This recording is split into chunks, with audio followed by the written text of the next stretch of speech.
जगातील एक निसर्गसंपन्न प्रदेश म्हणजे लडाख।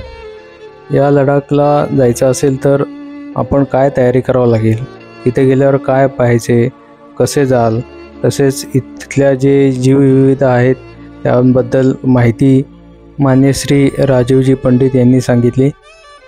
पंडित साहेब हे जीविता या संस्थेमार्फत अनेक सामाजिक उपक्रम राबवतात, तसेच पर्यावरणविषयक फार मोठे कार्य यांच्या संस्थेमार्फत चाललेले असते।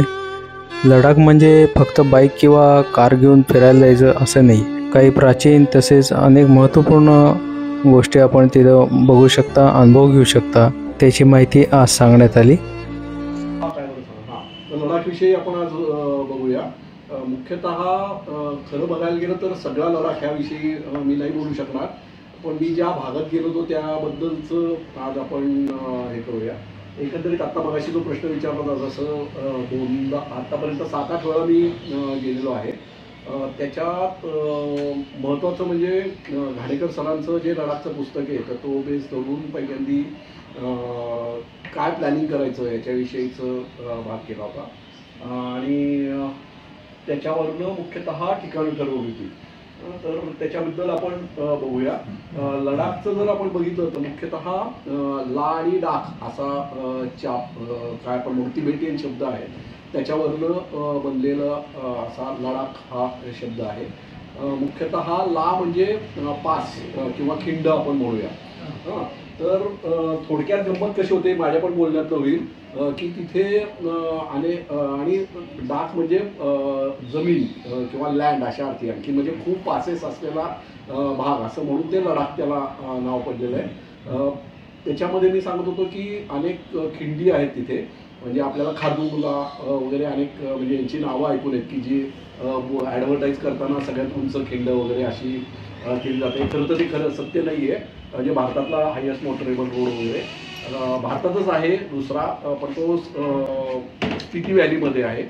खारदुंगला खरं तर वरती नाही आहे, पण तरी ला म्हणताना आपण बोलताना खारदुंगला पासमधनं गेलो किंवा खारदुंगला अजून कुठले बारलाच्या खिंडीतनं गेलो वगैरे असा शब्द वापरला जातो।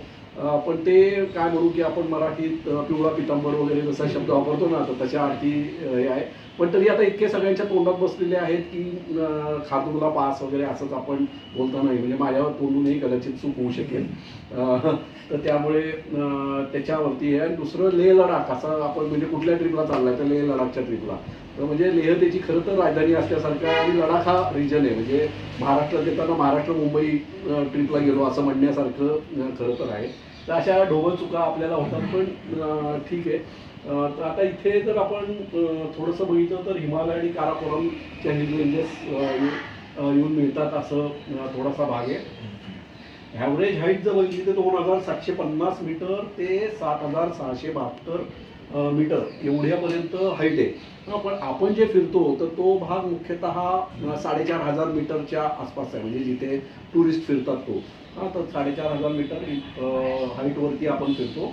टोटल एरिया हा जो सगळ्यात भाग आहे ना तर तो फार ट्रिकी आहे बघा, म्हणजे 98,000 स्क्वेअर किलोमीटरचं टोटल लडाख आहे।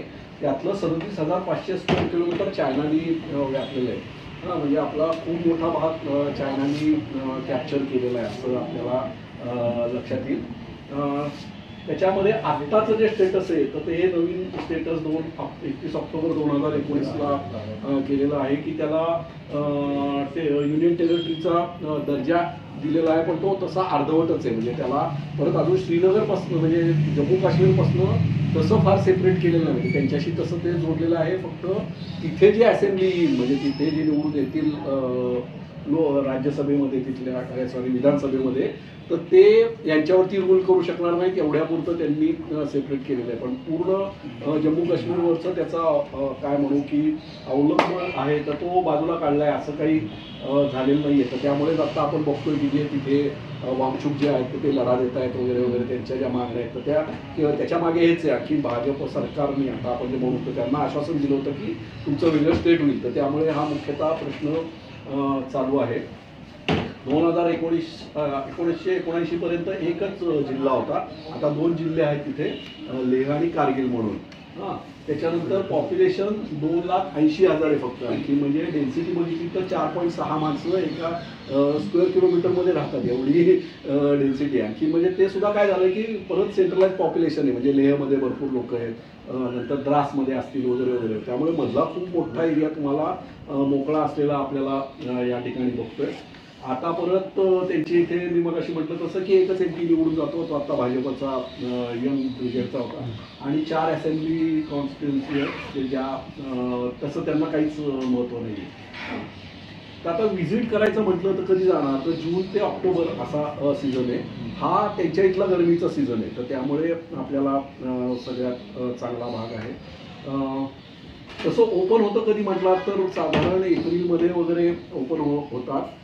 आता त्याच्यावरचं जर आपण मनालीच्या साईडनी बघितलं ना तर तो तसा 12 महिने पण आता ओपन होऊ शकतो, कारण अटल टनेल झालेलं आहे. पूर्वी जेव्हा तुम्हाला घाट चढून जावे लागायचे तर तेव्हा बर्फ पडल्यानंतर जाता यायचं नाही, पण आता मनालीच्या साईडनी तुम्ही 12 महिने सुद्धा आत जाऊ शकता. श्रीनगरपासनं जोजिला खिंड लागते, तर ती अजून मात्र तिथे टनेलचं काम चालू आहे, पण ते अजून पूर्ण झालेलं नाही. तर त्यामुळे आत्तापर्यंत तरी तो मार्ग पूर्ण खूप थंडीमध्ये बंद होतो. त्यामुळे आता देशाला जोडणारा 12 महिन्याचा जर मार्ग म्हटला तुम्ही तर अटल टनेल हा भाग आहे. तर आपल्या काय म्हणू स्ट्रॅटेजिकल चायनाच्या प्रेशरमुळे आता तो जोजिलाचा पण मार्ग काही दिवसातच